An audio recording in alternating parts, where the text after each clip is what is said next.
Então, nossa aula 1 é sobre conforto térmico. Vamos começar pelas definições e aí a gente vai discutindo e conversando. Então, conforto térmico tomado como uma sensação humana. Então, aqui já tem uma coisa que já dá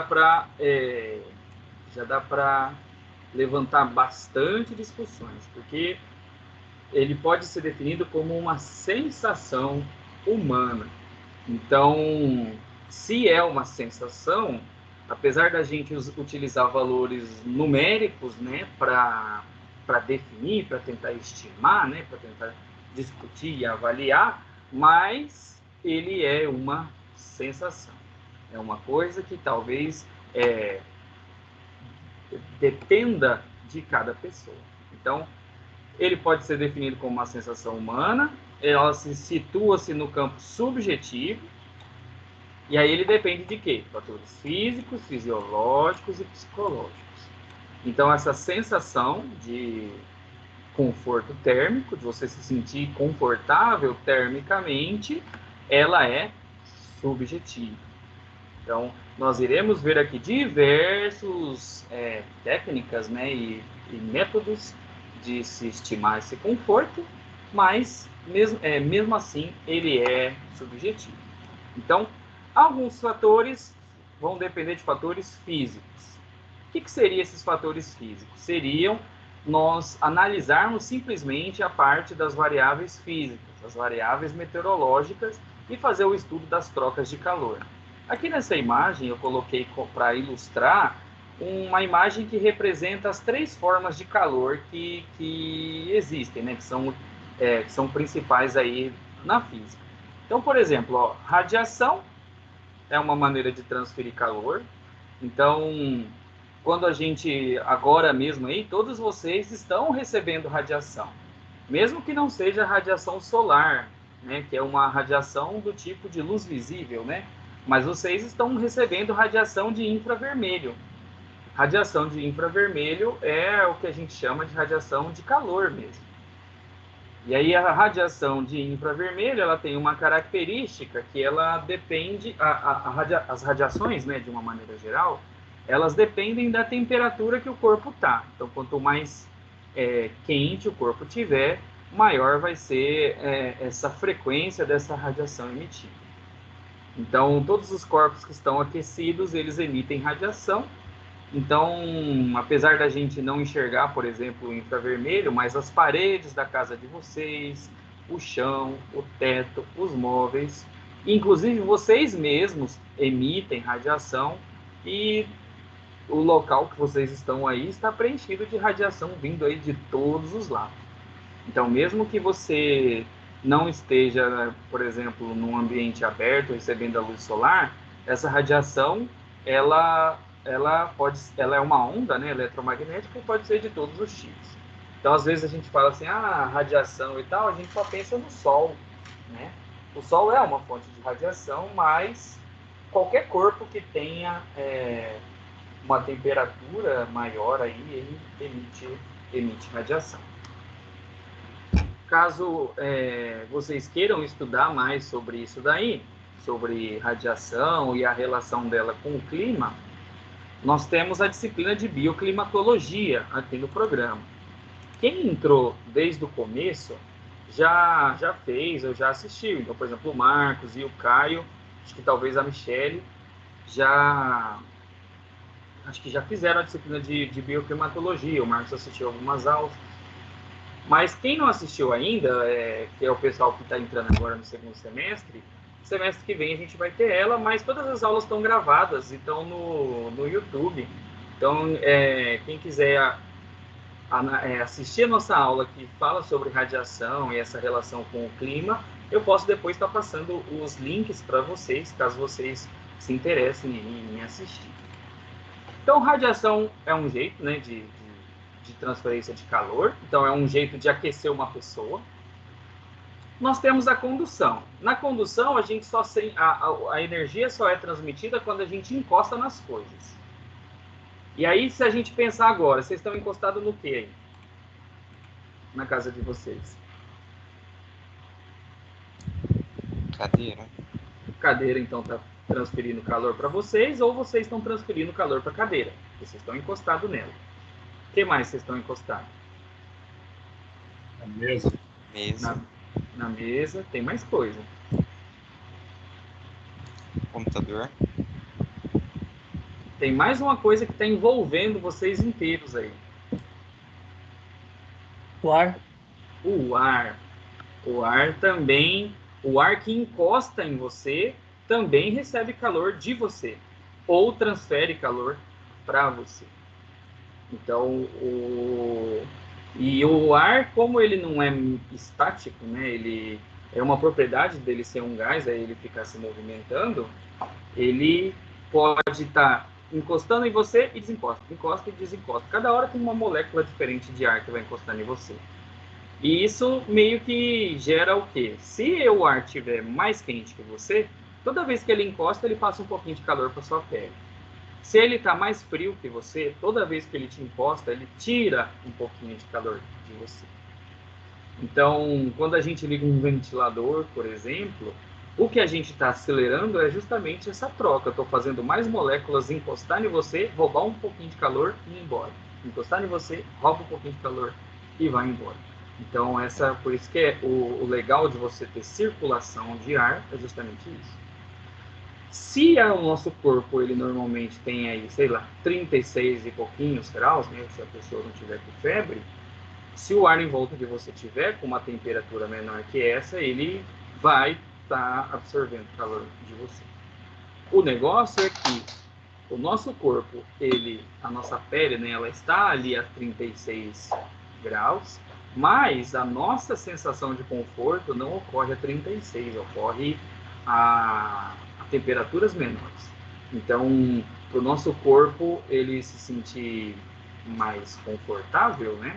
Essa taxa de perda de calor tem que ser mais eficiente do que simplesmente eu colocar um ar que, mesmo estando mais frio, mas se a diferença de temperatura for pequena, não vai ser tão eficiente, né, nessa troca de calor. Então nós temos uma lei na física, né, que é chamada de lei zero da termodinâmica, e ela é uma lei que pode ser simplificada, ela é uma lei relativamente simples. E ela que fala assim, ó, se eu tenho um corpo que é mais frio e um corpo que é mais quente, o calor sempre vai do corpo mais quente para o mais frio. Esse é um jeito da gente representar a lei zero, dependendo do livro que você lê, talvez o autor escreva de uma maneira diferente, mas de maneiras naturais sempre o calor vai do mais quente para o mais frio. Então, nessa parte de condução, o ar que está encostado em você, ele consegue pegar, né, o calor. Agora, na convecção é a troca de calor por transferência de massa. Então, esse ar que encostou em você e pegou sua energia, né, que se você estava quente, você esquentou esse ar. Quando esse ar sai de perto de você e vai para longe, ele carrega essa energia, esse movimento a gente chama de convecção. Então, na condução, o ar que encostar em você, ele recebe teu calor. Mas se não tivesse a convecção para trocar o ar e levar esse ar para longe, você ia aquecer todo o ar que estava perto de você e ia parar a troca por condução. Então, é a convecção que vai fazer trocar, né, de lugar o ar constantemente para ter, né, uma troca de calor mais eficiente. Então, fatores físicos vão influenciar aí nessa troca de energia. Então, nós vamos falar bastante de temperatura. Então, a temperatura ela vai influenciar. A gente vai falar também bastante da importância da água. Por quê? Porque uma coisa é o ar seco, outra coisa é o ar úmido. Então, a quantidade de água presente na atmosfera vai influenciar essa condução, vai influenciar nessa convecção aqui também. Depois de fatores físicos, nós temos fatores que são fisiológicos. Fatores que são relativos à fisiologia da pessoa. Então, as pessoas são diferentes, têm biotipos diferentes, têm corpos diferentes, hormônios diferentes, e tudo isso faz com que a pessoa se relacione com o meio que está em volta de maneiras diferentes. Essa aqui é uma imagem que eu peguei da internet, não quer dizer que todas as situações sejam dessa forma, mas essa, por exemplo, em sala de aula, é uma briga que eu vejo de forma constante, independente do gênero da pessoa, que é pessoas que sentem muito frio e pessoas que sentem muito calor, e todas elas estão no mesmo lugar, então tá a mesma temperatura para todo mundo. E, então já provavelmente vocês também aí no ambiente de trabalho ou quem for professor também já deve ter presenciado discussões, né? Ou às vezes até dentro de casa, né? Com esposa e filhos, ou mãe, pai, com quem mora. Também muitas vezes pode ter, né? Essa discussão. Então, devido a isso, então talvez alguém que seja mais magrinho sinta mais frio, alguém que é mais gordinho passe mais calor, por exemplo. Então, tudo isso pode influenciar na pessoa sentir calores de forma diferente. Então, a fisiologia, ela também acaba interferindo nessa questão subjetiva, né? Do que é você perceber o microclima que está ao seu redor. E aí, por último, eu coloquei como psicológico, porque também tem a parte, tipo assim, de você, entre aspas, se acostumar com o lugar que você vive. Então, todos aqui estão no Mato Grosso? Acho que a Ariana não, Sim, né? professor. Ariana, você que era de fora ou não? Você é daqui também? Não, eu sou daqui. Eu lembro que na entrevista tinha uma menina que era de Minas Gerais, mas acho que não é você não, né? Não. Então, acho que como todo mundo aqui está no Mato Grosso e tal, então eu imagino que, apesar de todo mundo aqui gostar de ficar num lugar confortável, mas nós somos muito mais acostumados a calor do que se a gente pegasse, sei lá, um canadense que trouxesse aqui no Mato Grosso. Da mesma maneira que se nós fôssemos morar lá na Islândia, provavelmente a gente também teria, acho que a gente passaria mais frio do que os moradores, os nativos de lá. E isso já foge da parte fisiológica, porque a gente pode imaginar, tipo assim, duas pessoas com a mesma massa, a mesma altura, mas se um morou a vida inteira em Cuiabá e o outro a vida inteira lá na Suécia, eles vão perceber, né, o frio de maneira diferente. Maneiras diferentes, então também entra essa parte do costume, né, de como que vai influenciar isso daí. E eu vou mostrar alguns índices para vocês de conforto, e uma das estratégias, né, que são muito utilizadas para você definir se uma determinada região está confortável ou não, é a parte de entrevista. Então, a entrevista é um dos métodos que são utilizados, né, para definir quais são as faixas de conforto. Então, às vezes, tem pesquisa que pega lá 200 pessoas e aí entrevista ela em diversas situações durante o ano, durante diversas temperaturas e umidades diferentes, e vai perguntando, e aí, tá confortável? Não tá. E aí, baseado nessas respostas, meio que estima-se ali quais são as faixas que as pessoas responderam mais vezes que estavam confortáveis. E o que acaba acontecendo? Normalmente, pesquisas que utilizam entrevistas para Cuiabá, por exemplo, dão faixas muito mais altas de conforto para temperaturas muito mais altas do que para o resto do país, e piorou ainda se comportar pelo mundo. Então, eu fui banca de uma aluna esses tempos atrás, a gente está até na fase de publicação, estou ajudando ela. E aí, por exemplo, teve faixa de conforto para 32 graus Celsius. Então, teve pessoas que tipo, a temperatura estava 32 e você está confortável? Estou. Mesmo uma temperatura tão alta. Então, a gente é tão acostumado, né, talvez, a passar calor, que você acha que talvez, você já é acostumado, então o normal para você é aquele. Então, quando a gente compara as nossas faixas de resposta ao calor e compara com de outros lugares, dá algumas diferenças boas. Então, é uma coisa interessante, né? Você acabar por discutir e ver os métodos e tal, mas é uma coisa que é subjetiva. Por isso que é importante a continuação das pesquisas, da definição de quais faixas são confortáveis e quais não são, porque a gente tem métodos que são desenvolvidos, às vezes, na Europa, que são aplicados aqui. E, às vezes, a gente acaba utilizando uma faixa, né, que foi desenvolvida em outros tipos de clima, aqui no nosso, que é um clima mais quente. Mas tudo isso é para a gente discutir e tal, e não tem como fugir, porque a gente precisa de números, né? A gente precisa utilizar valores para que a gente consiga fazer uma avaliação também matemática, né? Que a gente não faça só uma avaliação subjetiva, que a gente consiga fazer uma avaliação objetiva também. Então, mais uma definição aqui no final. Ó. Os estudos em conforto visam principalmente analisar e estabelecer as condições necessárias para a avaliação e concepção de um ambiente térmico adequado às atividades e ocupações humanas. Então, aqui, mais uma coisa que a gente vai ver daqui a pouco, vai aprofundar, ó, é porque esse conforto também não é só para a pessoa que está sentada bonitinho. A gente tem pessoas que fazem trabalhos diversos.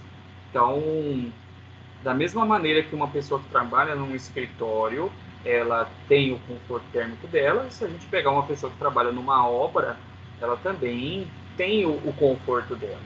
E aí as atividades desenvolvidas pela pessoa vão também influenciar na sensação que ela vai ter, né, dessa percepção do que tem ao redor. A gente vai ver também isso aí no decorrer da disciplina. Algumas partes fisiológicas, né? O homem é um animal homeotérmico, então nós temos a tendência a manter nossa temperatura constante. Então, o nosso organismo, ele meio que trabalha para manter. E quando ele foge disso, é porque alguma coisa diferente aí está acontecendo. Inclusive, Ariana, você me ajuda aí. Se eu falar alguma besteira, ou se eu falar alguma coisa que ficar faltando que você acha que você pode contribuir, Ariana, por favor, pede a palavra aí. Tá, joia. Não fica acanhada, não. Eu sou físico, né, cientista ambiental, e estou aqui de abelhuda aqui, falando de homeotermia e essas coisas aqui. Mas tá. Então, essa temperatura interna, ela meio que é constante.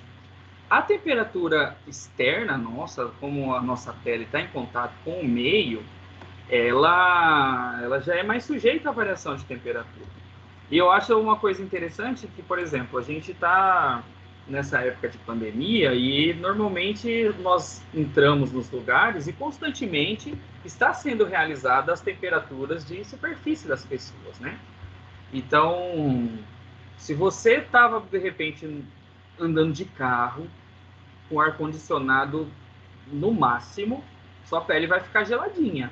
E às vezes você pode estar com febre, mas se você estava no ar, tá geladinho, aí você vai e entra num outro ambiente e a pessoa mede sua temperatura, às vezes a gente vai ter uma temperatura lá minúscula. Uma temperatura que era para a pessoa estar como que fala mesmo quando está com a temperatura muito baixa? Hipotermia, né? Isso, hipotermia. Porque eu já entrei uma vez num medidor, não sei se era o medidor que estava ou não, que deu que eu estava com 32 de temperatura. Aí a pessoa, 32, pode entrar. Então não sei se era o sensor dele que não estava muito bom, ou se realmente eu estava vindo de um local geladinho e a temperatura superficial abaixou, né? Mas 32 não é muito baixo. Então, pra gente não é bom nem que seja muito baixo, nem que seja muito alto. Então, o nosso organismo se regula para que fique dentro dessas faixas aí.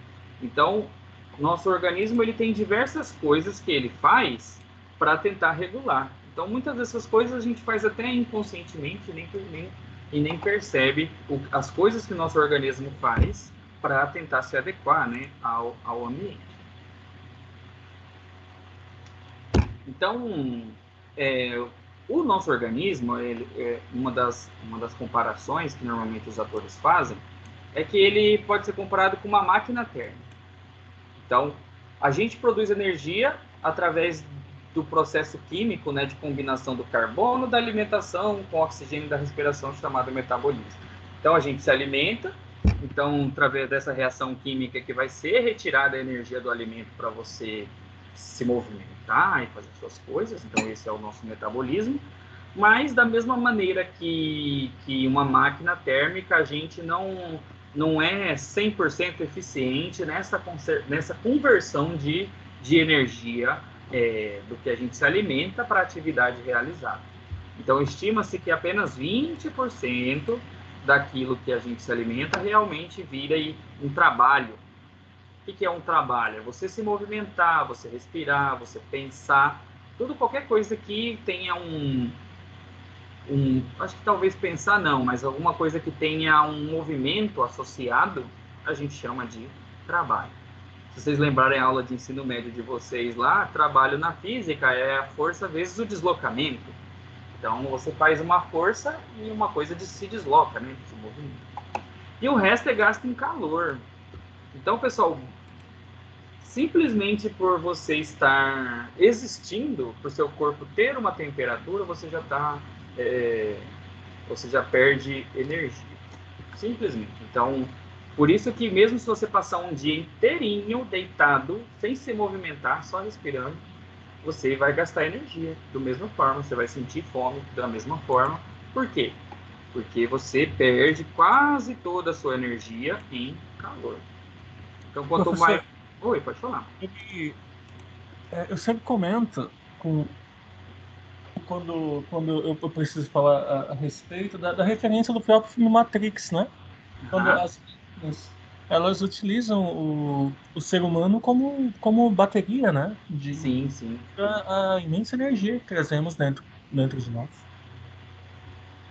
Uma vez eu estava assistindo essas revisões de filme, de canal nerd, coisa assim, que eles falam, acho que no Matrix, acho que principalmente da parte da atividade cerebral, eu acho, uma coisa assim, porque no Matrix eles precisam manter a mente funcionando, né? Por isso que ele coloca a pessoa no Matrix para conseguir gerar essa energia cerebral aí.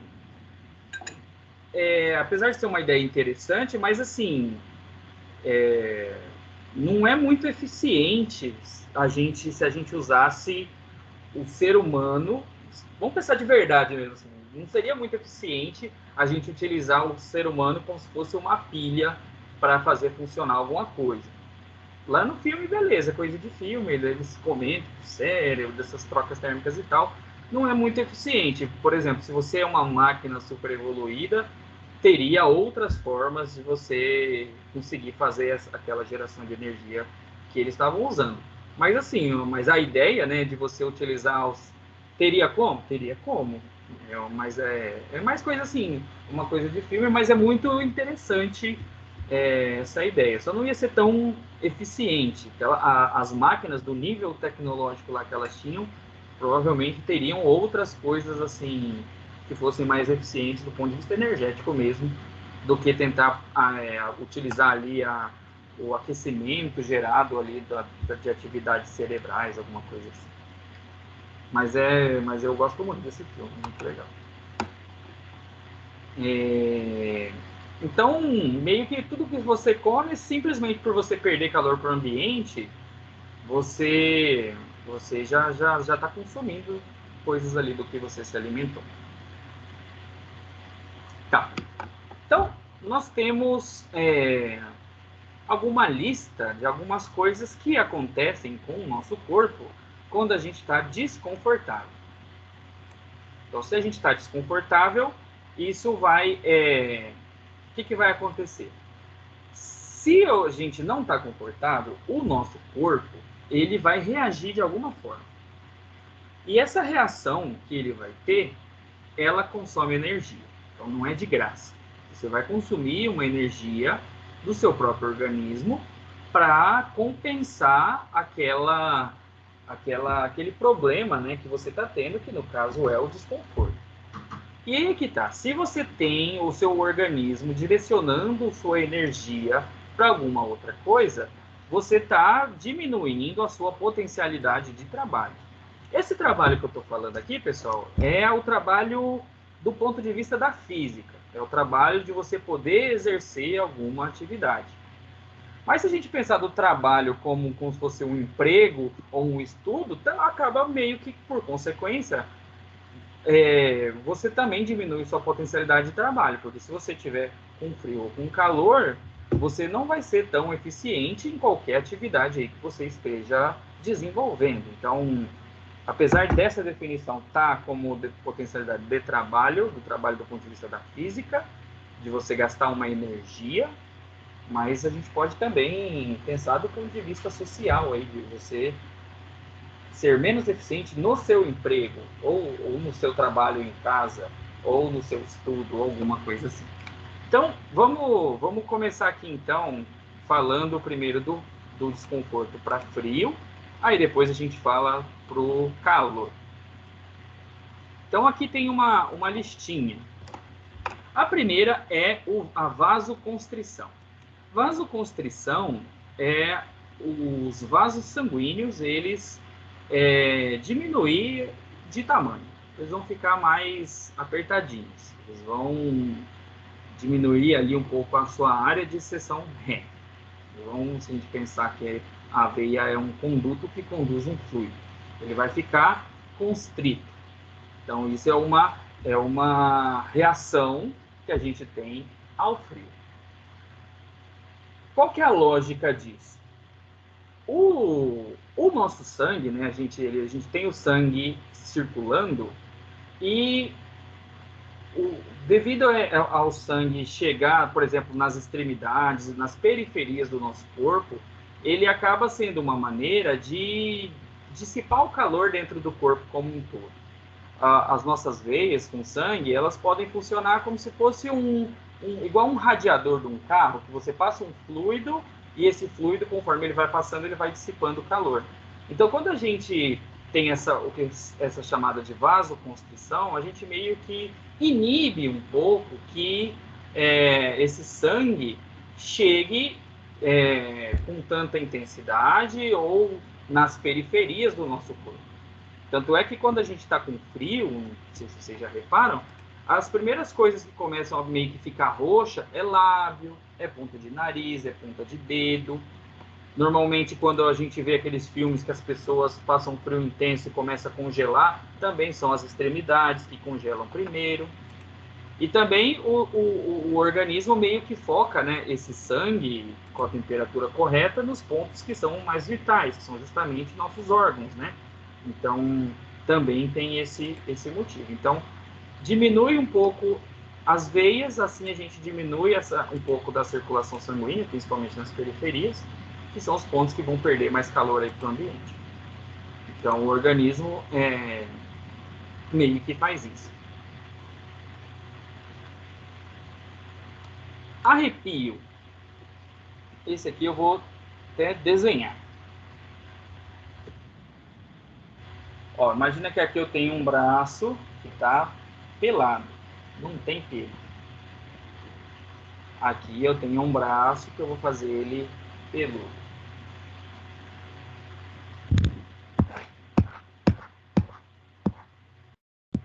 Vamos supor que é o Tony Ramos.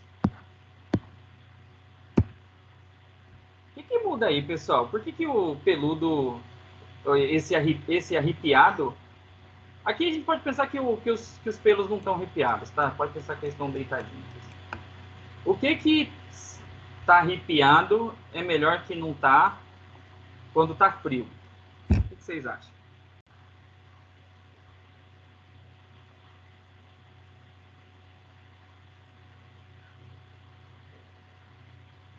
Tem alguém que quer arriscar aí alguma explicação? Não entendi a pergunta, professor. Tem como repetir? Tem. Quando a gente está com frio, a gente arrepia. Isso é uma resposta do corpo, natural do corpo. Mas o que arrepiar ajuda a gente a sentir menos frio? Vocês já pararam para pensar sobre isso? Ou leram algo a respeito? Eu não tenho ideia, professor. Ó, lembram lá no começo da aula, quando eu estava falando sobre a convecção, e eu estava falando assim, ó, o ar está em volta da gente. E aí, o que o ar faz? Ele passa, encosta na gente, pega um pouquinho do nosso calor e vai embora. Passa, encosta na gente, pega um pouquinho do nosso calor e vai embora. Então, se a gente não tiver pelo, ele passa, pega o calor e vai embora. Então, é mais fácil, mais eficiente dele tirar o nosso calor. Se nós tivermos pelos e o pelo tiver arrepiado, meio que o ar que vai ficar aqui, ele, como se fosse assim, ele vai enroscar, vai dificultar essa troca de calor.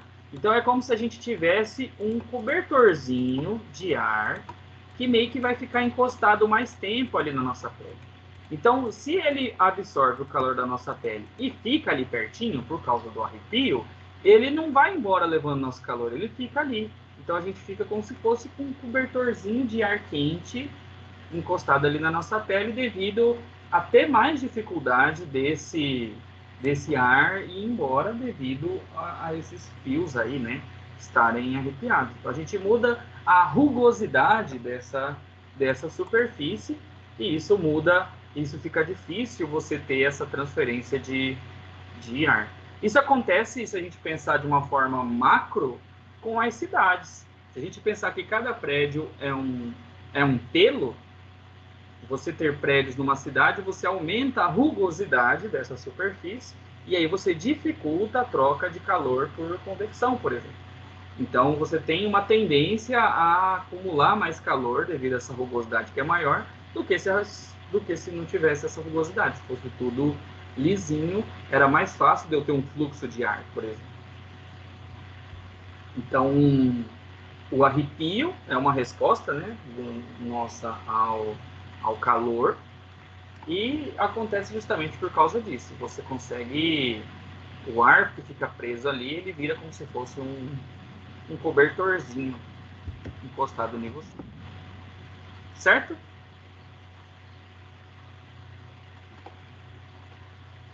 Ok, professor. O próximo aqui, que é tremer ou tiritar. Até aprendi essa palavra aqui preparando a aula. O tiritar é sinônimo de tremer. E aí, quando você está com frio, né? Se você estiver tremendo, ou você acaba também se movimentando, esfregando as mãos, tudo isso são formas de você, se você está em movimento, meio que você está forçando o seu coração a bater mais rápido e um pouco que você combate essa vasoconstrição, né? Você aumenta o fluxo sanguíneo, você entra ali em agitação. Se você esfrega as mãos, o próprio atrito de você esfregar a mão e braço, coisa assim, já gera um pouco de calor. Então, tudo isso contribui aí para você combater o frio. E por último aqui, aumento da combustão interna. Essa combustão interna é aquele metabolismo que a gente está falando. Se você está quente, né, você tem que manter a temperatura no 36 e o ambiente está frio, você está perdendo calor. Então, uma resposta do organismo é consumir mais energia para manter essa temperatura constante. Então, você aumenta o metabolismo. E aí, se você aumenta o metabolismo, você meio que vai sentir mais fome. Então, por isso que, não sei vocês, pelo menos comigo, acontece de você, quando está friozinho, você sente mais fome do que quando não tá.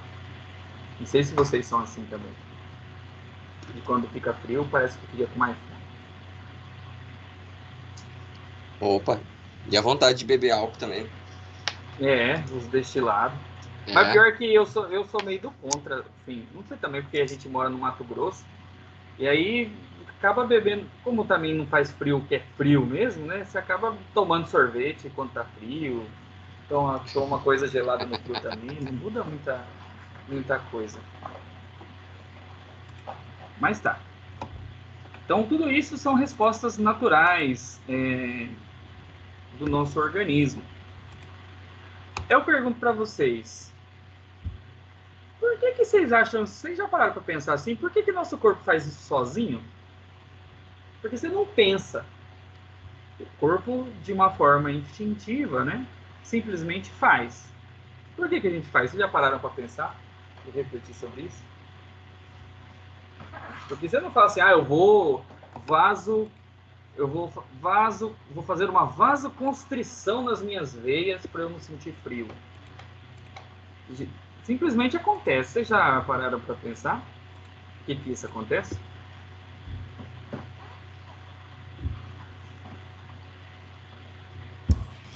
Seria um mecanismo de regulação próprio, professor?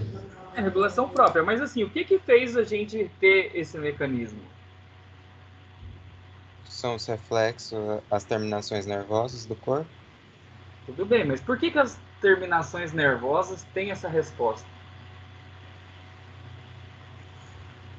Porque é uma sensação transmitida, mas do algo externo para o interno.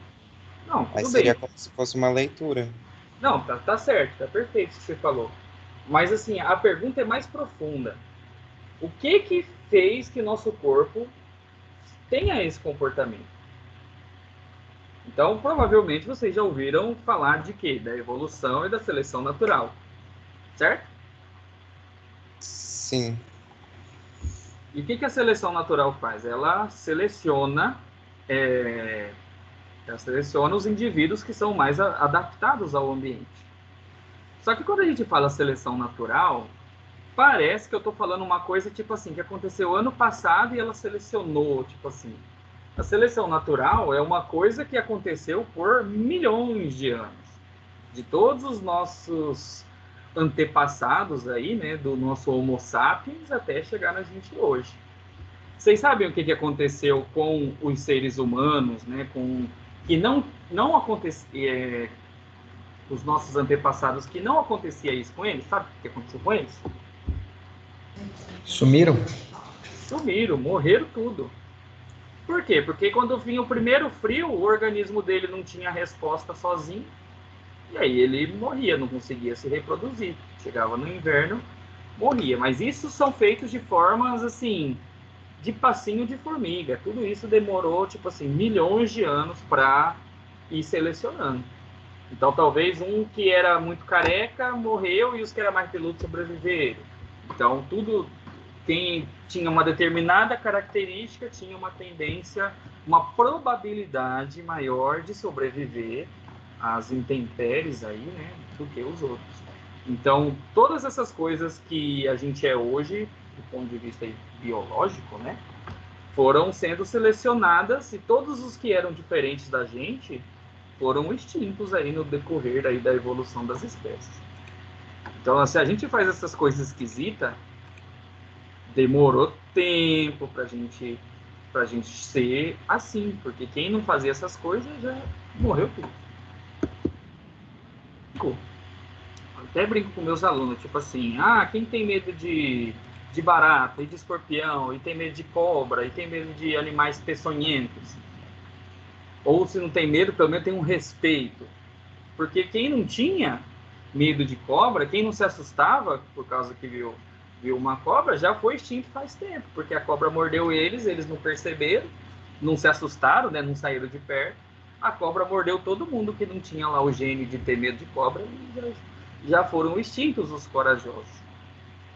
Então, isso é uma coisa que refletiu, e hoje a gente não convive mais, né, próximos, assim, igual era antigamente, né, com animais peçonhentos, mas você ainda até hoje você meio que carrega, né, dentro de você isso daí. Então não é ter medo de animais assim, não é uma coisa que alguém te ensina.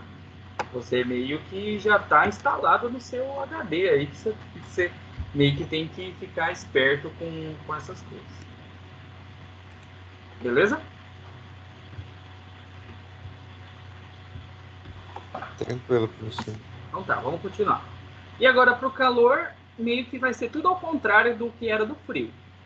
Então, quando está calor, vasodilatação. Então, a gente tem veias aumentando de tamanho para facilitar o bombeamento de sangue e isso ajudar, né, com a troca térmica. Então, acaba servindo igual um radiador de carro. Você passa o fluido num local e isso contribui com a troca térmica. Então, se você tem mais sangue passando, você tem mais calor sendo trocado e isso acaba por te refrescar. A parte do suor. Suor, pessoal, ele serve para evaporar. Para isso que serve o suor. Então, quando a gente sua, e só reforçar, né? A gente sua, quem soa é o sino, soar é fazer barulho, né? Então a gente sua. E aí esse suor, a gente, pela nossa pele, né? A gente transpira. E aí essa água que vai estar na nossa pele, quando ela entrar em contato com aquele ar que a gente fica comentando que toda hora vem e rouba um pouco de calor da sua superfície, essa água, ela vai pegar essa energia que está no ar e vai utilizar para mudar de estado físico. Então, ela vai deixar de ser líquida e vai virar gasoso. E aí, nessa troca, ele leva calor consigo. Então, acaba resfriando. Então, a mudança de estado físico da água do suor, né, que está em contato com a gente, é o que vai fazer a gente trocar de calor e baixar a temperatura. Então, a gente sua para que essa água evapore e leve com ela o calor. E se no frio aumenta o metabolismo, o calor faz reduzir. Então, a tendência é consumir menos energia para você não perder tudo por calor. Então, ele reduz para segurar um pouco dessa energia. Então, aqui tem imagens, né, que ilustram isso que a gente estava falando. Então, da parte de vasoconstrição, da parte do arrepio, da parte do metabolismo. E aqui ele até coloca algumas coisas, por exemplo, mecanismos que são instintivos, por exemplo, esfregar as mãos ou ficar encolhidinho num cantinho, tipo assim. E agora ele também coloca como mecanismos culturais, porque a gente usa roupas, a gente utiliza estruturas, né, para ajudar a gente aí a combater essas coisas.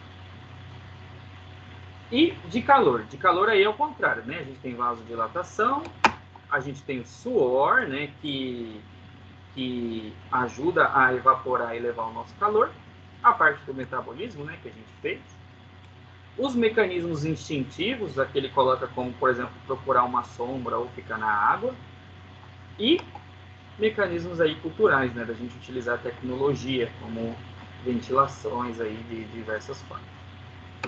Então, isso aqui é para ilustrar, né, isso que a gente está falando. Então, assim, vamos entrar um pouquinho na parte da matemática disso daí que a gente está estudando. Deixa eu só olhar um negócio aqui rapidinho.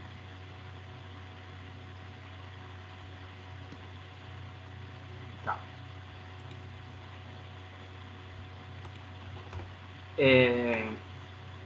Como a gente está falando de ganhos térmicos e perdas térmicas, nós podemos fazer o que a gente chama de balanço de energia térmica corporal. Então, esse balanço aqui, ele tem significado igual aquele balancete econômico, né, contábil, de você contabilizar entradas e saídas e ver um saldo. Nesse caso, esse balanço de energia seria as entradas e saídas de calor no corpo.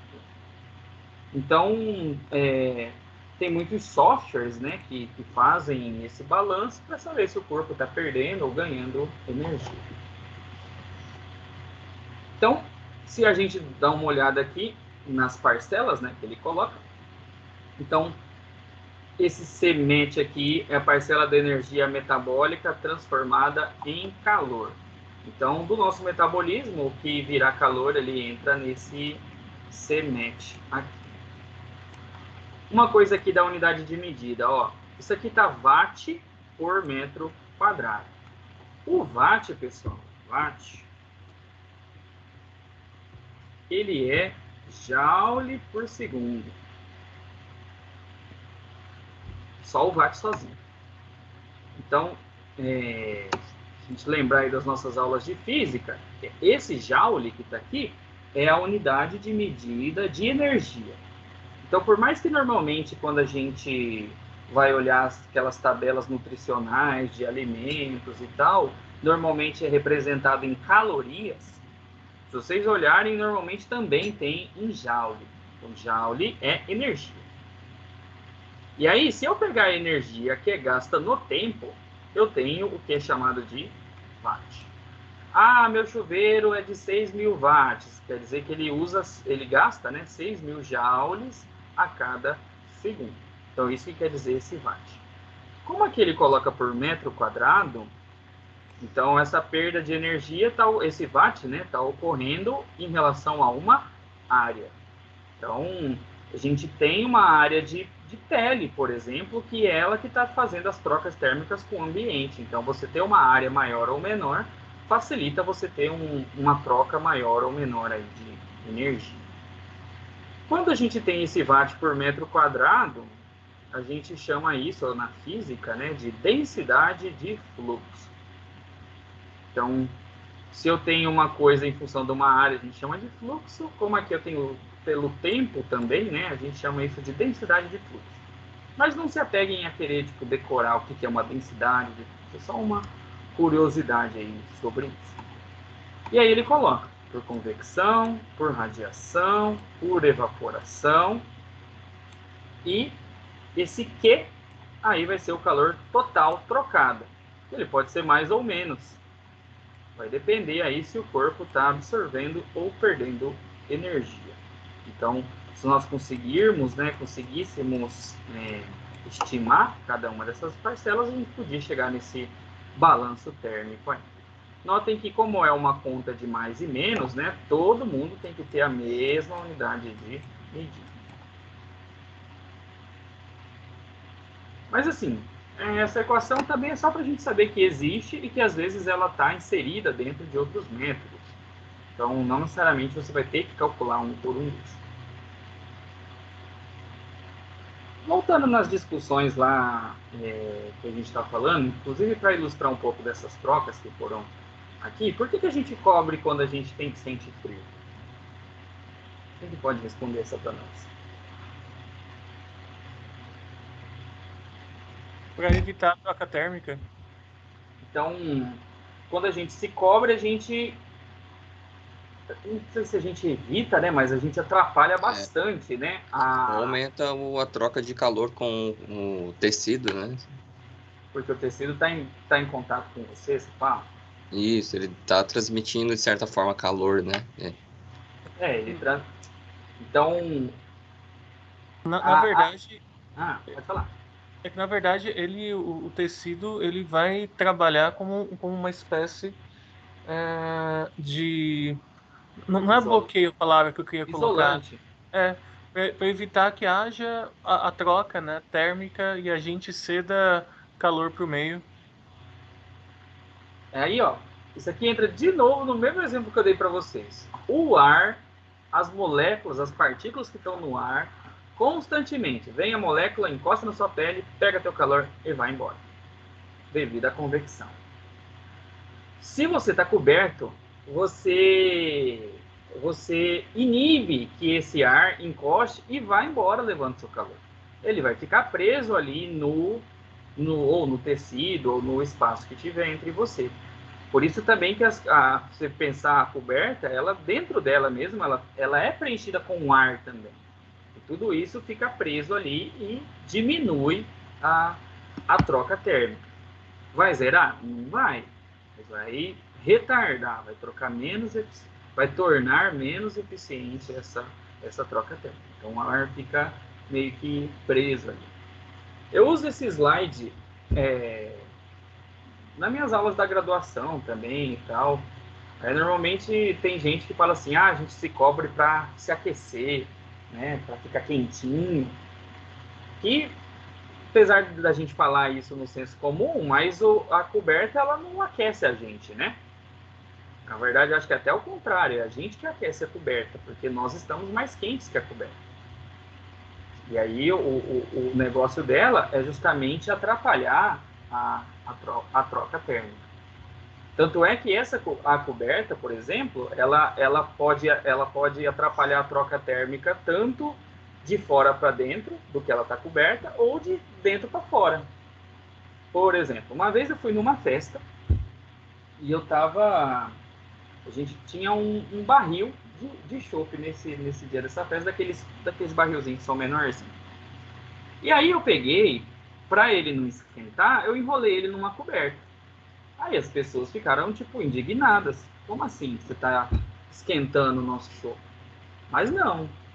Por quê? Porque a coberta, nesse caso, ela ia atrapalhar justamente dessa troca térmica da molécula vir, encostar e levar o calor embora. Então, da mesma maneira que eu atrapalho de dentro para fora, eu também atrapalho de fora para dentro. Então, esse isolante térmico, tipo assim, você utilizar uma coberta é meio que a mesma lógica de quando a gente pega um isopor e coloca uma bebida gelada dentro. Então, ele também não deixa o calor entrar. Mas eu também posso usar um isopor também para não deixar o calor sair. Então, ele vale para os dois sentidos. A ideia dele é atrapalhar a troca térmica, independente se você quer manter uma coisa quente ou uma coisa fria. Então, eu até, quando eu falei que eu brinco com meus alunos, porque quando eles falam assim, a gente usa para se esquentar, então, se a gente pegar um frango e cobrir ele, a gente ia conseguir cozinhar ele, a gente ia conseguir assar ele. Então, não. Então, isso aqui não esquenta, né? Ele só atrapalha as trocas térmicas. Então, qual que é a conclusão? As vestimentas, né, nossas roupas, elas também vão interferir no conforto, porque você está adicionando, né, camadas nessa troca térmica. Então, a gente tem uma unidade de medida que se chama clo, provavelmente clo de clothes, né, que é roupa em inglês. E esse clo é uma unidade de medição de resistência térmica que a gente utiliza para roupa. Esse resistência térmica, pessoal, é a mesma lógica de quando é calculado resistência térmica de materiais em geral. Então, se a gente vai estudar fluxo, por exemplo, através de uma parede, ou o calor que passa através de uma caldeira, todos os materiais eles têm a sua resistência térmica, que já é conhecida. A gente tem tabelas, né, de resistência térmica para diferentes materiais construtivos. E aí, a própria roupa também tem uma resistência térmica.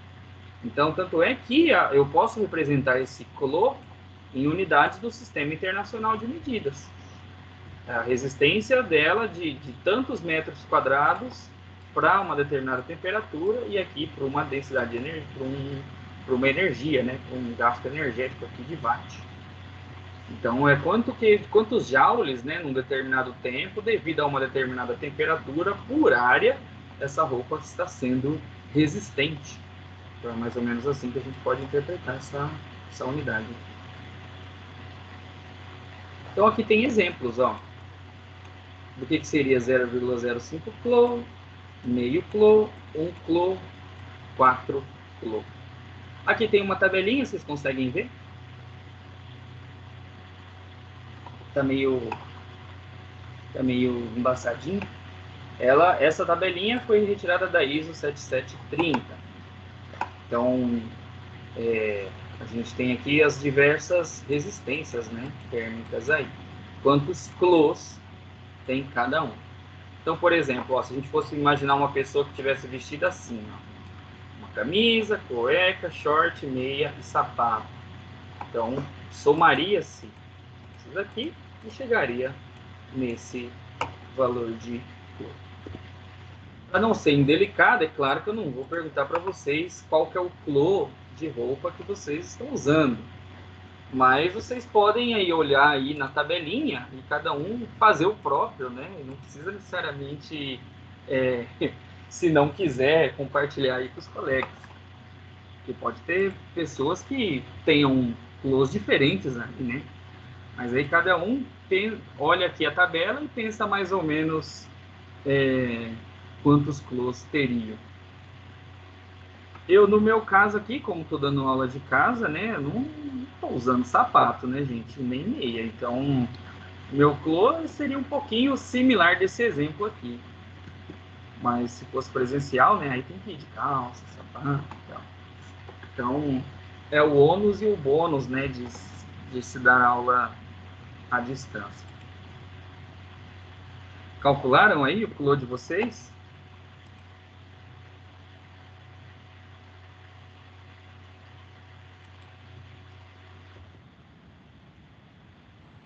Deu 0,42. Então tá. O meu acho que é por aí também. É uns 40 aí no meu. Esse tá com bastante lucro. O meu dá 34. Então, assim, Tô pessoal, de- essa parte de clô, ele vai ter métodos que você vai ter que colocar como um parâmetro de entrada o clô.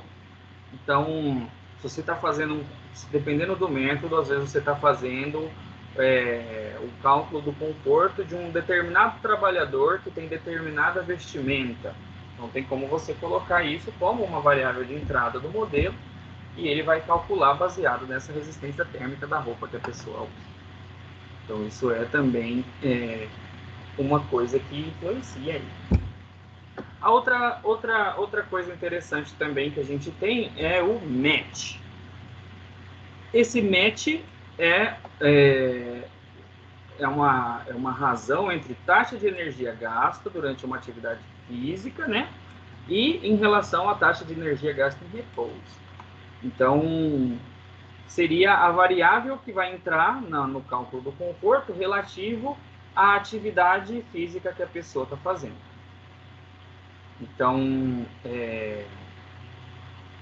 dependendo do que a pessoa estiver fazendo, a gente tem um metabolismo ou outro, né? Então, também isso entra, esse match, né, esse metabolismo aí, também entra em modelos, né, do que a pessoa está fazendo.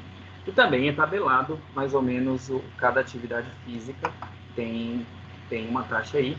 Aqui tem algumas, mas a gente tem mais, né? Entendido até agora? Positivo, tranquilo. Então tá. Vamos fazer um intervalinho? Podemos voltar às 3h30?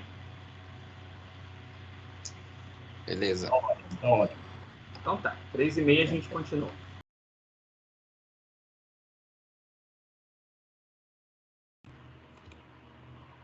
E aí, pessoal? Estão aí? Vamos continuar?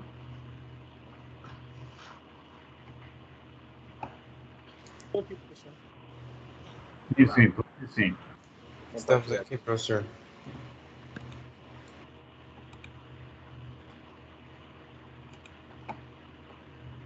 Tá aparecendo aí?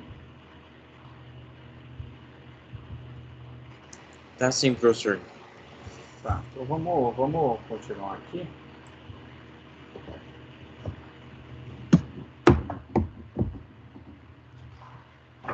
A gente falou das partes relativas à pessoa, né, da sensação da pessoa, como atividade física e roupas, mas também tem a parte construtiva, né, a parte de materiais. Então, isso aí a gente vai estar influenciando no nosso entorno, de como que isso pode contribuir para o nosso conforto. Então, a primeira aqui proposto aqui é a escolha de materiais com melhor desempenho térmico. Então, existem diversas técnicas, né, construtivas que a gente pode utilizar. Então, a gente tem os painéis em EPS, né, o popular isopor.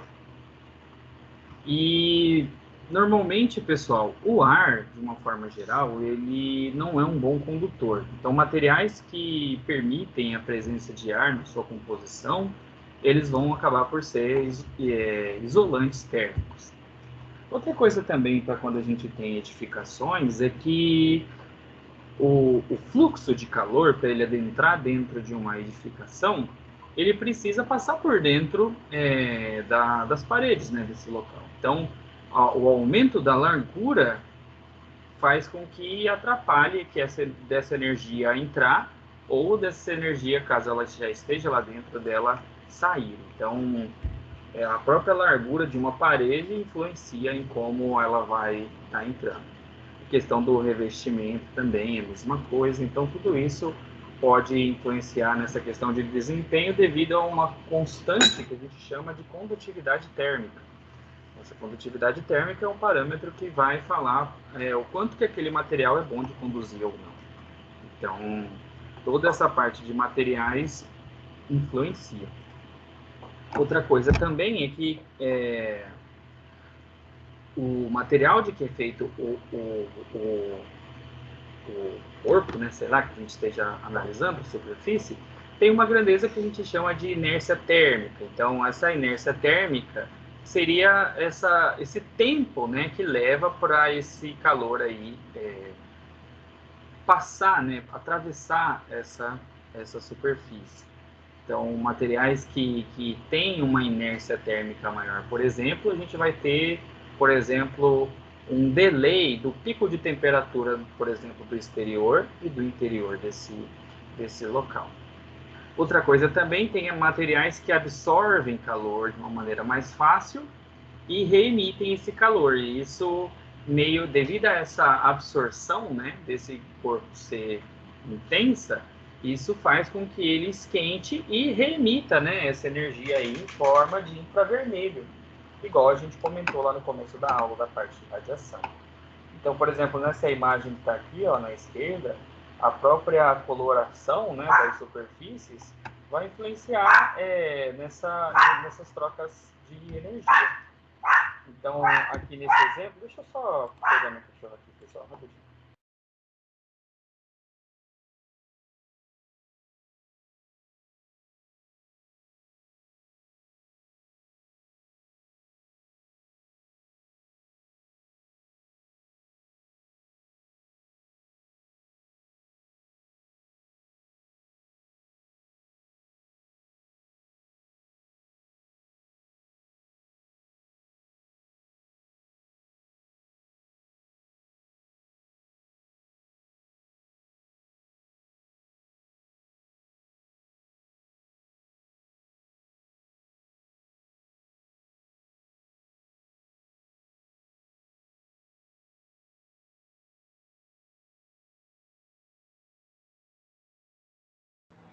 Pessoal, não sei se é só para mim, mas parece que caiu a conexão. Voltei. Então, continuando aqui, pessoal, a superfície, né, de que a gente está falando aí, a coloração dela, né, vai influenciar também nisso daí. Então, a gente já meio que já conhece, né, por exemplo, da própria parte de roupas, que roupas claras são mais frescas que roupas escuras, é justamente por causa dessa absorção. Então, tem uma propriedade que a gente chama de albedo.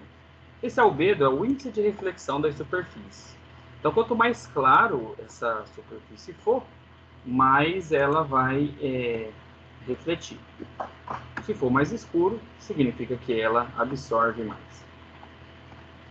Aqui também, ó, a própria utilização de vegetação também pode ser utilizada para aumentar essa inércia térmica, né, que a gente comentou. Então, aqui está um exemplo de telhado verde, que além de ser bonito do ponto de vista paisagístico, ele também é uma maneira de ser um isolante térmico, né, da parte do nosso telhado. E também ter vegetação no entorno também contribui. Esse experimento aqui, pessoal, ele foi feito, o que eles fizeram? Eles pintaram uma superfície de preto e uma de branco e monitoraram as temperaturas, né, dessa superfície. Então, olha esse gráfico aqui, ó. Olha as diferenças de pico de temperatura. Por exemplo, vamos pegar a primeira aqui mesmo, ó.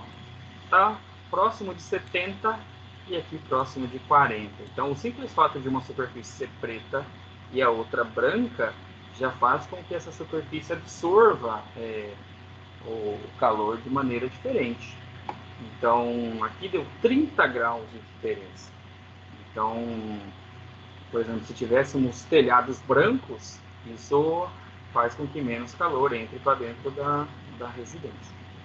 Então, a própria coloração já influencia. Isso, essa questão de coloração, por exemplo, influencia inclusive no clima global, porque nossos polos são brancos. Então, nós temos grande parte de superfície branca que está refletindo o calor do planeta. Então, os polos são frios, até mais devido a eles serem brancos e refletirem, do que necessariamente chegar menos radiação lá. Pelo tanto de radiação que chega, a gente poderia imaginar até que teria uma temperatura maior, porém, como é branco, reflete bastante. Então, pouca energia fica disponível, né? É absorvida para fazer o aquecimento. Então, a questão da coloração influencia aí em questões de conforto. Esse estudo aqui, pessoal, foi feito por um aluno meu, que ele utilizou o EPS, né, na parede de uma edificação. E aí ele comparou as temperaturas internas de um local que tinha EPS e de outro que foi feito em alvenaria comum. EPS é o poliestireno expandido, que é o nome mais correto da gente usar para isopor, né? Isopor, se não me engano, é uma marca. Então, o EPS foi utilizado nesse caso aí. Então, foram feitas medidas em 3 alturas diferentes aí de paredes. E notem que nesse experimento, a gente pode observar que aqui onde nas temperaturas de alvenaria sempre maiores, né, que nas temperaturas dos locais que utilizou na parede o EPS. E apesar da parede ser feita de EPS, ela continua sendo resistente, né, porque são utilizadas técnicas para que mantenha a resistência da parede. E por ser um material isolante, a gente não tem tanta absorção de calor. Professor, Oi, Marcos. esse experimento aqui que ele usou aí com EPS, ele usou aquele bloco de EPS que faz o enchimento dele com concreto? Ou ele só usou o bloco de EPS? Ele só usou a peça. Aí ele utilizou a estrutura metálica, né, e depois revestiu.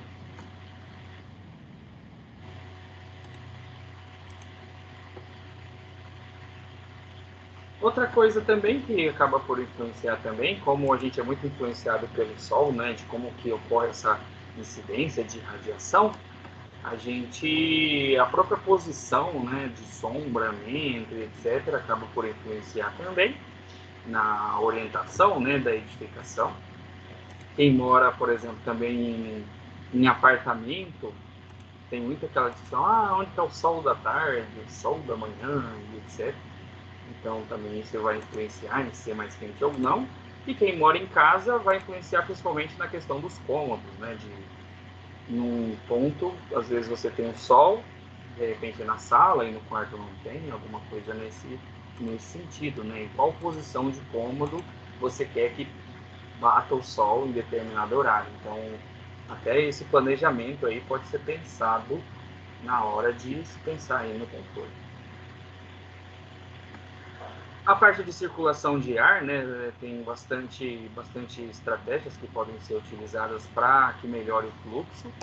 Então, já é conhecido que o ar quente sobe, né, e o ar frio desce. Então, normalmente termos saídas de ar na parte de cima e entradas de ar na parte de baixo já cria um fluxo de ar natural dentro de edificações. Então, isso é uma coisa que pode ser feito principalmente em galpões, em lugares assim que são maiores.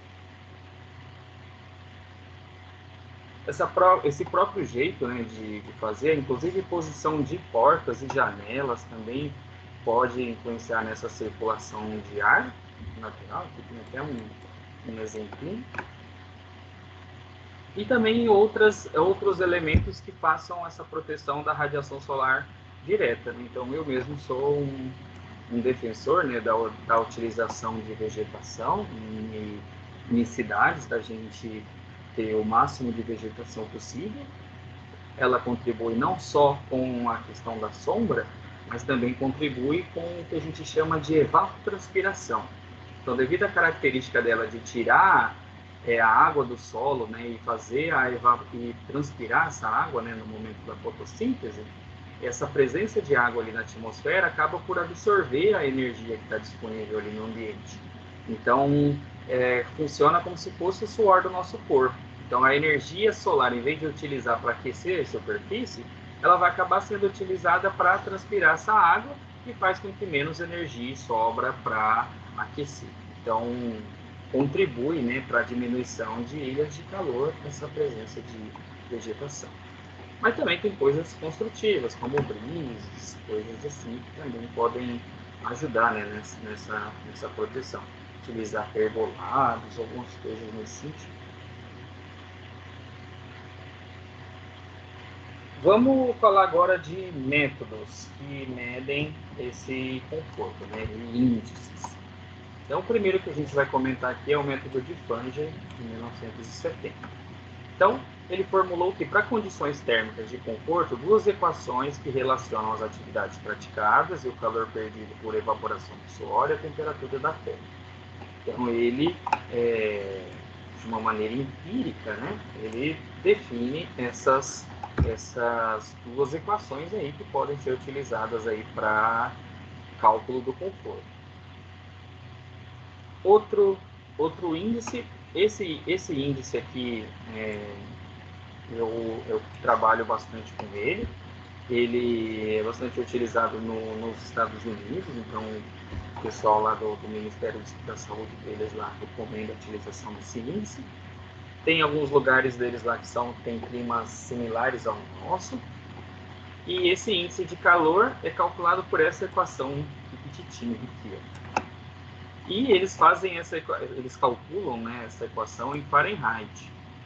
Então, o que acontece? A gente calcula o índice em Fahrenheit, a saída dele, né, sai em Fahrenheit, e aí depois a gente só faz a mudança, né, de unidade para graus Celsius. E aí, esse índice vai sair esse valor, então não é que esse valor representa a temperatura do lugar, é um índice, vai sair um número. E aí esse número que sair, baseado na faixa que ele encaixar, a gente vai falar se está confortável ou não. Então, quando a gente calcular esse índice de calor, para valores menores que 27, né, se a gente analisar aqui para graus Celsius, então a gente fala que está confortável, não tem problema. Se eu calcular e der entre 27 e 32, então a gente já entra no nível de alerta de cautela, possível fadiga, em caso de exposição prolongada ou atividade física. De 32 a 41 já é cautela extrema, já começam a ter resultados fisiológicos, como câimbras, insolação, coisas desse tipo. De 41 a 54 é perigo, então já começa a ter danos na saúde, risco de AVC. E acima de 54, insolação e risco de mais. Então, conforme vai aumentando, a gente vai aumentando esses níveis de alerta e de classificação. Então, esse índice ele é relativamente fácil de utilizar porque ele só usa temperatura do ar e umidade relativa do ar. Então, se você tiver esses valores aí para qualquer lugar, né, é só ir colocando. Então, você pode fazer um experimento em que você mede um dia, por exemplo, de temperatura e umidade de hora em hora. Ou você pode baixar lá do Instituto Nacional de Meteorologia, que é o INMET, né, eles têm temperaturas e umidade de décadas, né, você pode utilizar também. Então, esse índice de calor é relativamente fácil. Para vocês que têm vontade de publicar artigos, por exemplo, também é só ter esses dados aqui, e mede com termômetro e termigrômetro, né? Só precisa de temperatura e umidade, e você joga aqui e calcula. Quem quiser trabalhar com isso futuramente, inclusive eu já tenho tudo isso aqui já digitado em planilha, já tem a fórmula bonitinha implementada, já está na fórmula, já está também bonitinho para transformar de grau Celsius para Fahrenheit. Então é só entrar em contato comigo aí depois, quem tiver interesse, eu posso passar a planilha aí de cálculo e tal, caso alguém queira calcular esse índice de calor. Então só precisa de temperatura e umidade.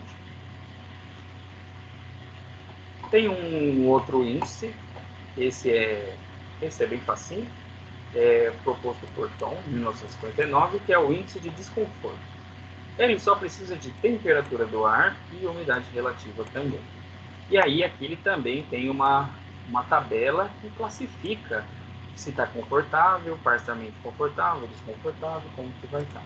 Esse aqui, devido à facilidade, vamos calcular ele aqui agora? Tem alguém aí que poderia verificar a previsão do tempo aí na internet e ver quanto que está aí pro lugar que a pessoa está presente? E me falar aqui a temperatura e a umidade? O meu computador está marcando 31 graus agora. 31 aqui, né, com a temperatura do ar. 0,55 menos 0,0055. Tem a umidade aí? –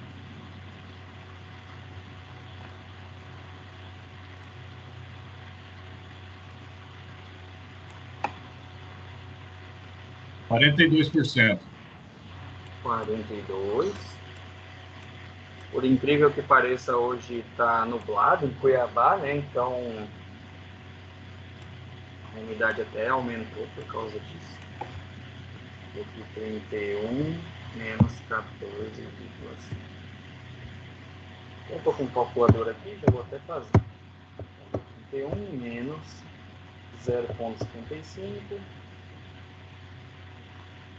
menos 0,0055 vezes 42 e ali 31 menos 14. Ó, deu 25,7 de IDP. 25,7. Então 25,7 se encaixaria aqui, ó, como parcialmente confortável. E aí, vocês estão se sentindo parcialmente confortável agora? Ou vocês acham que vocês não estão concordando muito aí com a escala? Quem está em Cuiabá aí? Se desligar o ar, não vai ficar muito confortável, não, né?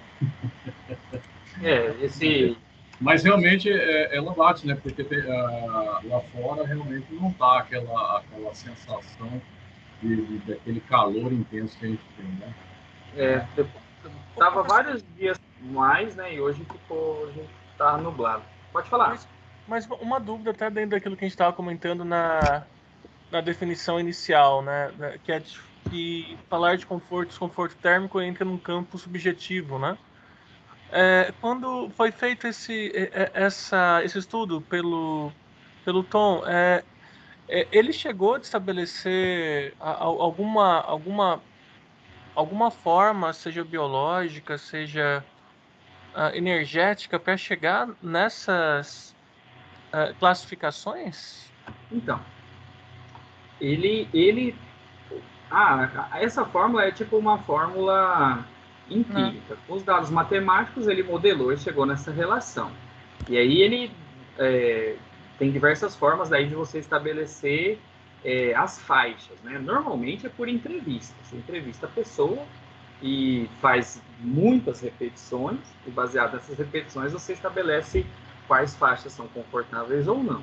Essa tabela aqui foi adaptada por Santos para regiões tropicais. Então, provavelmente, a tabela dele seja um pouco diferente da nossa, por exemplo, as faixas dele. Eu acho que ele não seja brasileiro, mas essa tabelinha aqui, em específico, já foi adaptada com faixas para valores brasileiros, para a parte de regiões tropicais. Então, mas igual você falou, é subjetivo, mas eles fazem repetições, né, de entrevistas para definir essas faixas.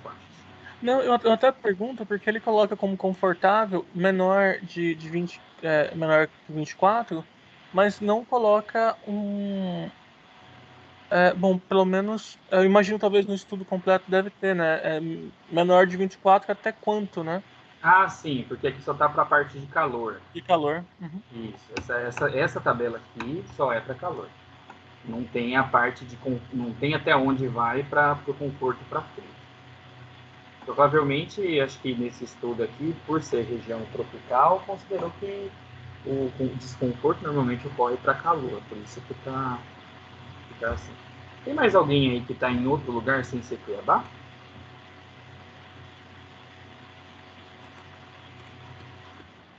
Algum lugar? Quem que estava em Sorriso aí? Eu, professor. Leonardo. Você deve ver aí, Leonardo, qual que é a previsão do tempo aí? Qual que é o valor atual? Acho que se jogar no Google aí, tem. Quanto que está aí no seu?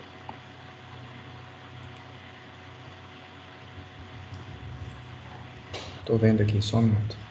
Temperatura e umidade.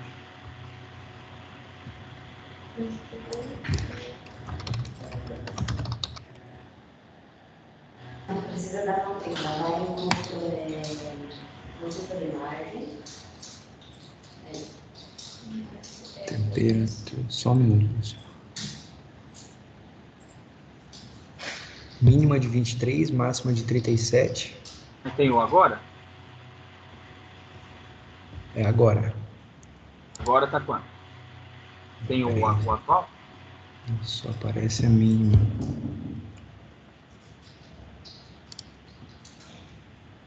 Deixa eu ver se tem um atual, professor. Isso que eu tô achando aqui, professor, só aparece mínima e máxima. Aqui, ó, joguei temperatura Sorriso aqui no Google, no meu. Tá falando que aí tá 34 e a umidade tá 36. Então, ó, Ah, é 34, verdade. Velocidade do vento, temperatura, 8 km, né? e a umidade 36.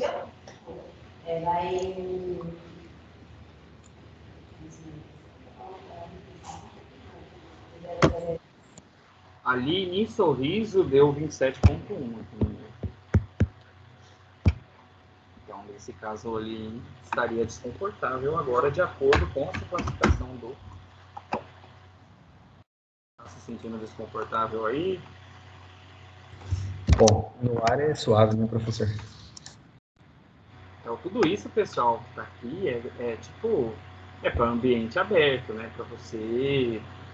Ou pode até fazer para ambiente interno, desde que você garanta, assim, que é um local ventilado e que você não está tendo nenhum tipo de ventilação forçada, né? Não tem ventilador, nem ar-condicionado, nem nada desse tipo. Opa. Tá. A gente tem esse índice de conforto PET. Então, esse índice de conforto, ele utiliza aquelas equações que estão ali. E aí, então, apesar, aqui tem tudo o que é uma por uma das coisas. E aí que tá.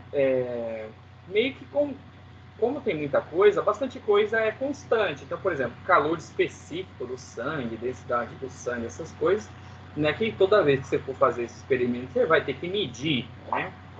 Então, meio que já é, assim, utilizado valores médios, valores que já são conhecidos. Tanto é que esse aqui já tipo assim, utiliza, né, muito mais constantes em valores e tal.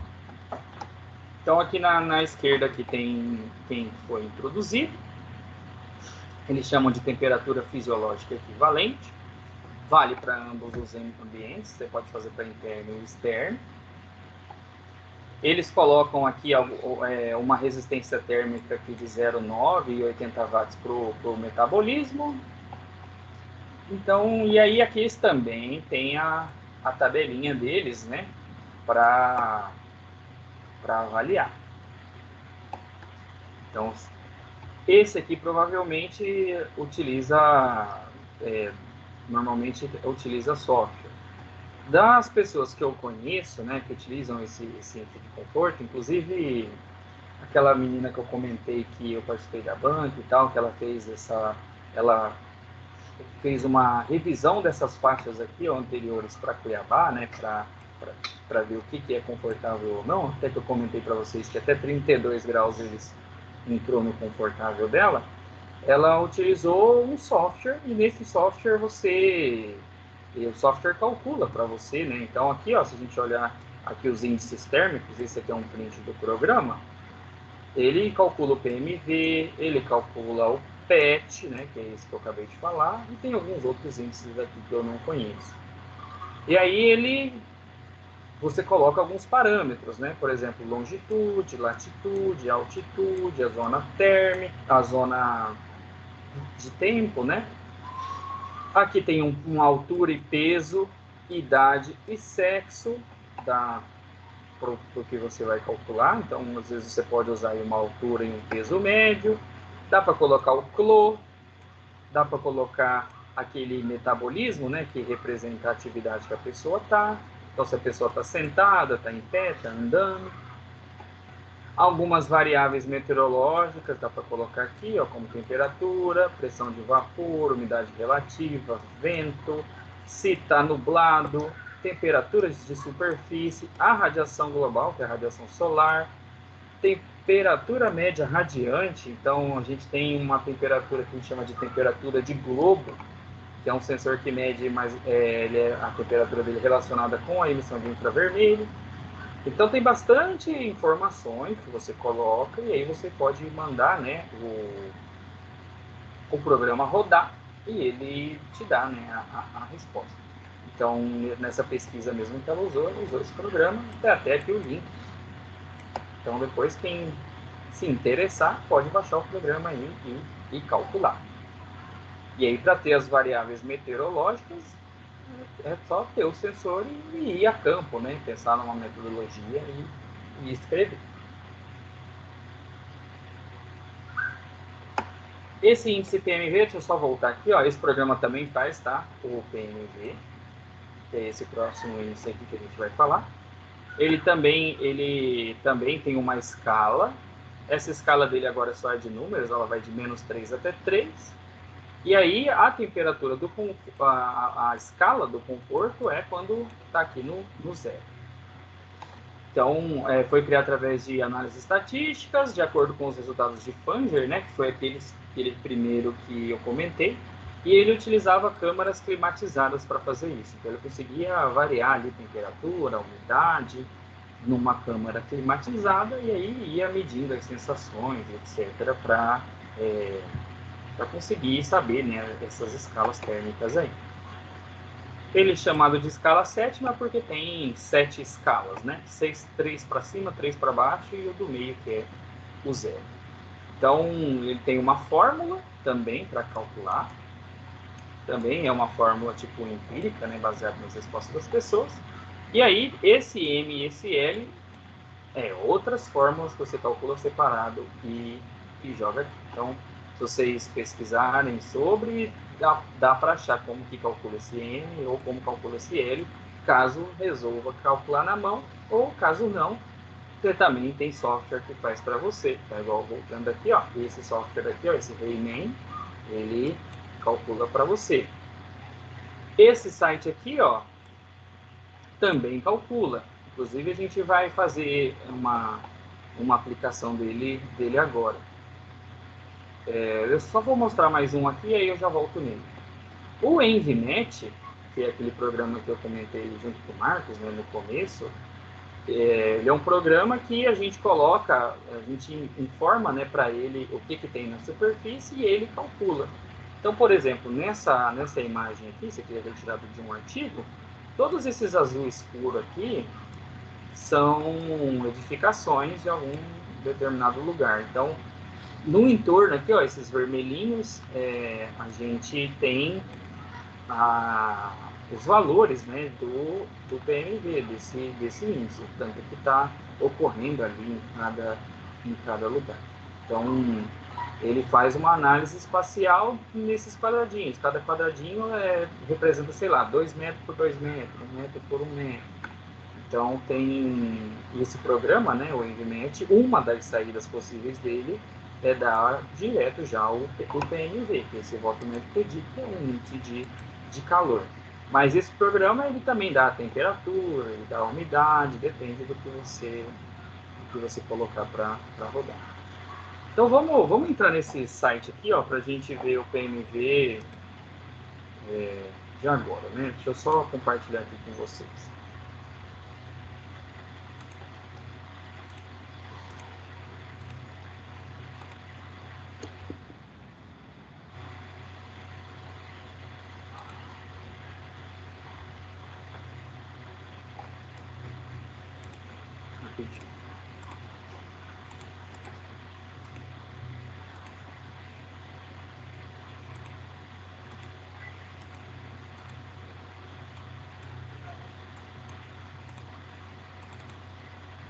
Tá aparecendo aí?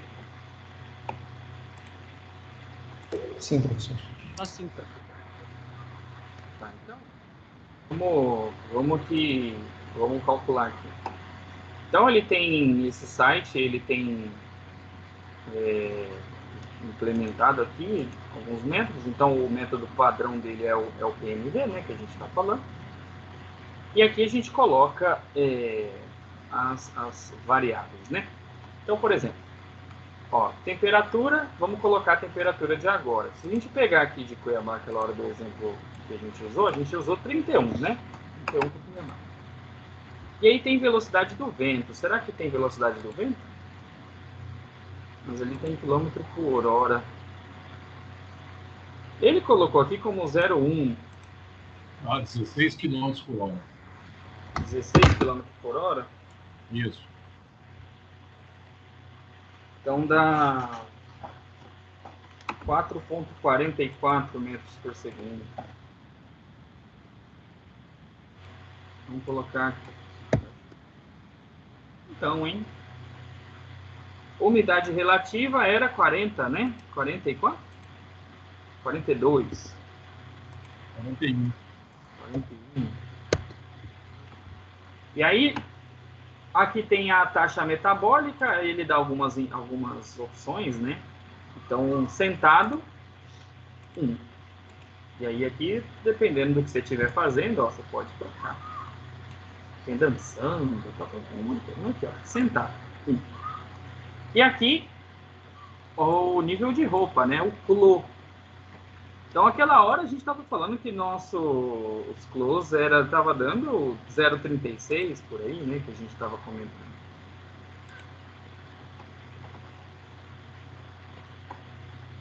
Tá, então, aqui ele está reclamando que essa velocidade do vento aí está muito alta. E aí fica fora das normas ali que ele utiliza para calcular. Vamos supor que está ventando um pouquinho menos. Vou colocar 1. Beleza. Coloquei velocidade do vento 1. Eu acho que... Tá. Acho que ele queria um... Ele era 0,1. Ah, tá. Vamos colocar. E aí, ele, aqui no site, ele coloca essa faixinha azul. E aí, se o ponto cair dentro da faixinha azul, a gente considera que está confortável. Essa aqui, a gente chama isso aqui de carta psicométrica. O que é isso? A gente tem temperatura aqui embaixo. E aqui ele está chamando de razão de umidade, aqui é a umidade específica. Seria a umidade em relação a um volume, por exemplo. Então, baseado na umidade, vento e temperatura, ele calcula e plota isso num gráfico, por exemplo. Mais ou menos aonde que tiver essa resposta, a gente sabe se está confortável ou não. Então, aqui ele deixa trocar, ó, por exemplo, ó, por temperatura do ar. Aí se trocar aqui, ó, temperatura por umidade relativa, então fica assim a faixa. Então tem como mudar, né, o tipo de gráfico que você quer ver e ele vai trocando. O problema de fazer aqui nesse site é que assim, você teria que fazer isso, se tiver muitos dados, você ia ter que fazer um por um, aí demora muito fazer aqui, né? Você vai ter que digitar aqui informação por informação. Mas, vamos trocar aqui, ó. Lá em Sorriso era 34 e 36. Aqui. 34.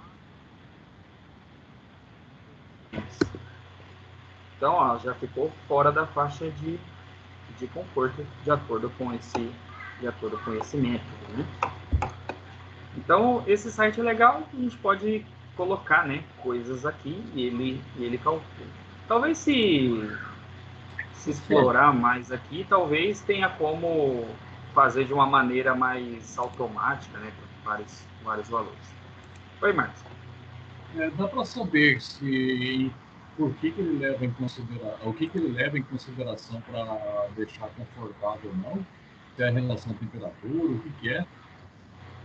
Então, no método dele, vamos voltar ali para o slide só para a gente discutir.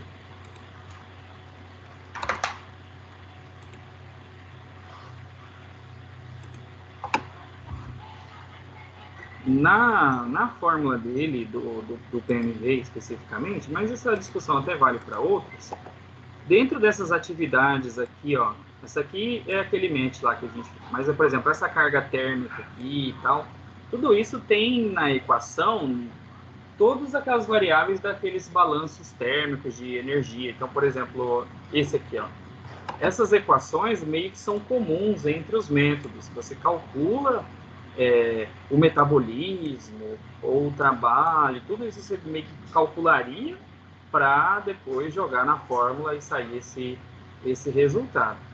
Mas assim, como é subjetivo e, por exemplo, esse site aqui não é um site brasileiro, então às vezes as faixas de conforto usadas por eles, né, não necessariamente refletem as coisas daqui de Mato Grosso, por exemplo. Por isso que é importante a gente, depois, na hora de classificar se está confortável ou não, nós nos basearmos em pesquisas que fizeram a adequação do método para aquele local. Então, para o PMV, tem dessa menina que eu estava fazendo, aquele índice de tom aqui, ó, cadê? Esse aqui do tom, ele é adaptado de Santos, então Santos adaptou o tom para aqui. Então, tem vários autores, né, brasileiros que fazem essa adaptação, né, desses índices para a nossa realidade. Respondi sua pergunta? Sim, sim. Então, eu comentei aquela hora ali,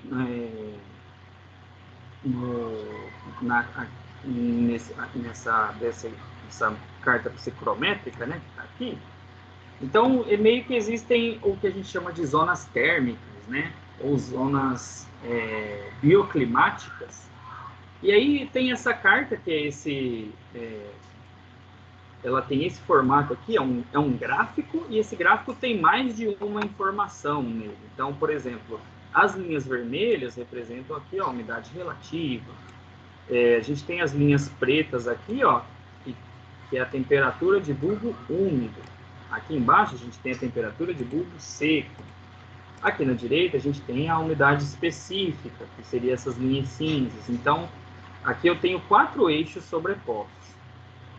Só antes de a gente explicar mais, essa questão de temperatura de bulbo úmido e temperatura de bulbo seco. Vocês sabem o que é? Já ouviram falar?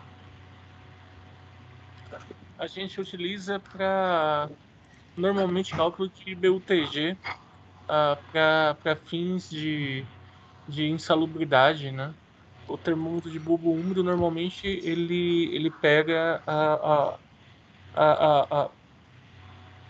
como que eu posso dizer? Ele pega o componente da umidade e o TBS pega mais da exposição à carga solar.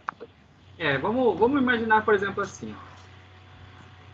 Hoje em dia, a gente tem já instrumentos digitais que medem ali a umidade baseada em alguns em equipamentos elétricos que são sensíveis aí à pressão e à umidade.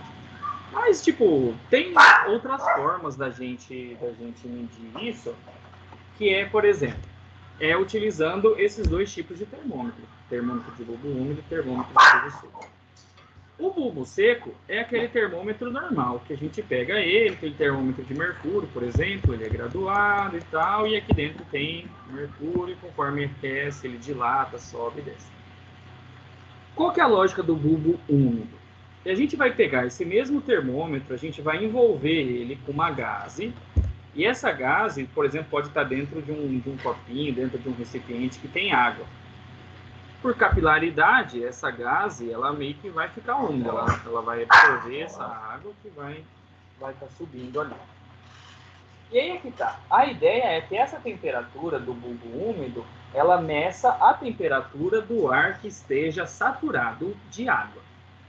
Então, se o ar está seco, que é o ar, tipo assim, a gente imagina que seja o ar, a temperatura do ar atual, é a do bulbo seco. Aí a gente pega o mesmo termômetro e deixa ele num local que está saturado de umidade. E aí, por essa relação de diferença de temperatura entre a temperatura do ar saturado e a temperatura do ar seco, tem uma equação que permite que a gente calcule a umidade relativa. Então, antes da gente ter sensor que já dá direto para a gente uma umidade relativa, normalmente em estações meteorológicas tradicionais, né, analógicas, elas têm desse termômetro. Então, tem a do bulbo seco, que é o termômetro que está fora da água, e tem do bulbo úmido, que é do termômetro que está envolvido numa gase que está em contato com a água e ela fica úmida, então deixa o ar em volta ali do termômetro saturado. E aí, da diferença dessas temperaturas, tem equações que permitem a gente calcular a umidade relativa. Então, devido a isso, se a gente voltar aqui então no slide, eu tenho uma relação entre esse bulbo úmido, esse TBU aqui, e esse TBS, que seria o bulbo seco. Então, tem como calcular a umidade relativa, aí, por exemplo, de um baseado no outro. Inclusive, se eu utilizar essa carta, ó, se eu tiver um valor e o outro, eu ploto o ponto e ele me dá o valor da umidade relativa. Então, por exemplo, ó, se o bulbo úmido der 15, ó, 15 está aqui. E vamos supor que a temperatura deu 35. Então, ó, vou pegar aqui descendo, ó, temperatura 35, aí bate aqui. Então, mais ou menos aqui, está próximo aqui, ó, da umidade de 10%. Então, para eu ter uma temperatura de bulbo úmido 15 e uma temperatura de bulbo seco 35, de acordo com esse método dessa carta, estima-se que a umidade relativa estaria próxima de 10%. Essa aí que é mais ou menos a lógica. Então, quanto mais próximos aí uma temperatura da outra, maior é a umidade relativa. Por exemplo, ó, a umidade relativa aqui de 90, ó. Se eu tiver temperatura 30 e aqui embaixo o bulbo seco 30, ó, eles se encontram aqui perto de 90. Então, se eu quase não tiver temperatura do bulbo seco para o bulbo úmido, significa que o ar está bem quase saturado, né? Os dois bulbos são úmidos. Então, isso quer dizer que tem mais umidade no ar. Se eu aumento a diferença entre os termômetros, talvez a umidade esteja menor.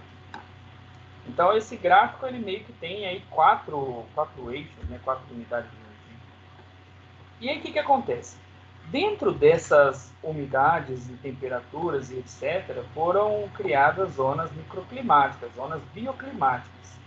Então, por exemplo, a zona 1 aqui, ó, é a zona de conforto. A zona 1 é essa azulzinho claro, né, aqui na carta. Deixa eu pegar outra cor aqui para ver se melhora. É esse aqui, né, ó, que eu estou pintando aqui, ó. Essa aqui é a zona 1, aqui, ó, que eu estou pintando de preto. Então, se eu preciso de duas variáveis. Se eu tiver a umidade e a temperatura de bulbo seco, por exemplo, temperatura e umidade, eu consigo achar se está dentro da zona ou não. Então, por exemplo, o Marcos falou que estava 31, né, Cuiabá, né? 31 está aqui, ó, nessa linha.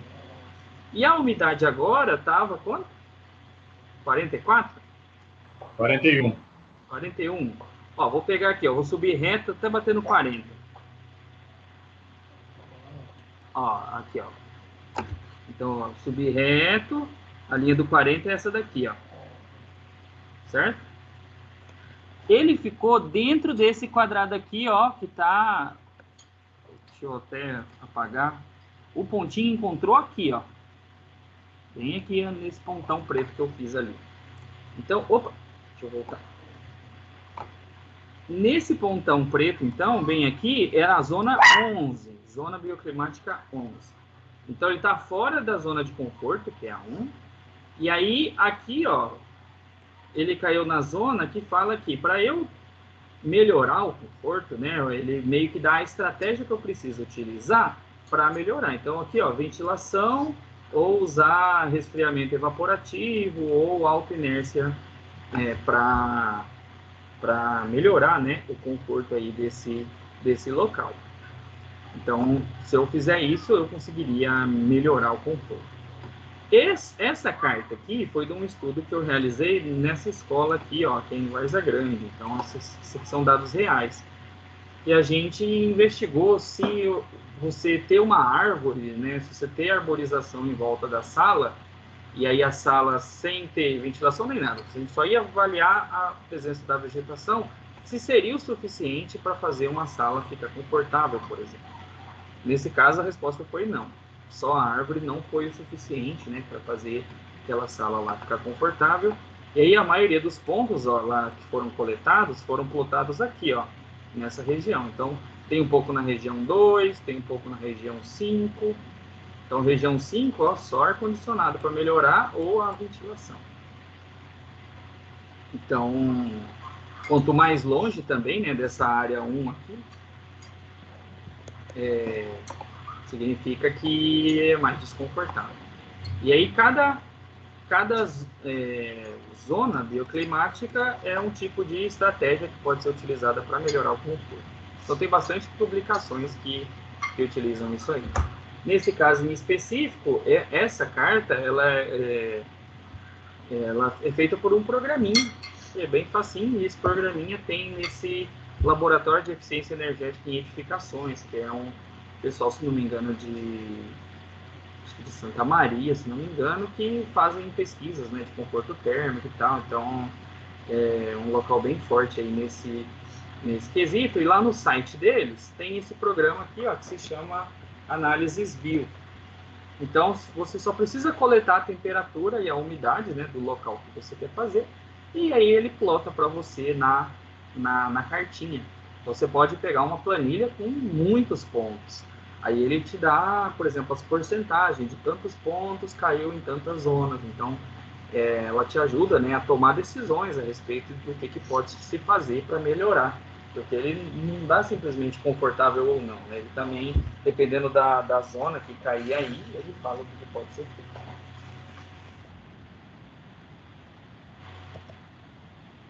Então é isso, pessoal. O que a gente tinha para nossa primeira aula. Eu abro para perguntas ou alguma dúvida. Tá tranquilo? Até o momento tranquilo, professor. Tranquilo. Tá. Beleza, foi tranquilo a aula. Tá bem tranquilo. Beleza, eu vou fazer só vou baixar a lista de presença aqui rapidinho. Vou encerrar a gravação.